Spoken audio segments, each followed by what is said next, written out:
Yun mga kalapatids, update lang tayo rito sa mga ibon natin sa tatlong YB natin. No? Yung pinakawalan niya natin ng umaga. Yan guys, kumpleto naman sila. Ito yung nawawala pero nakabalik rin naman mga kalapatids. Pag akyat ko, nandito na sa kulungan. Ngayong hapon, di na natin sila pakakawalan. Pagpahingayin muna natin sila mga kalapatids sa inyong ibon natin. Marunong na sila umuwi. Huwag lang madidisgrasya o mapapasama sa ibang ano.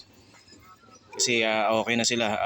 Kabisado na nila yung paligid natin mga kalapatids. Kasi nga, maaga natin silang tinuruan dito sa labas, no. Maaga natin silang binilad mga kalapatids.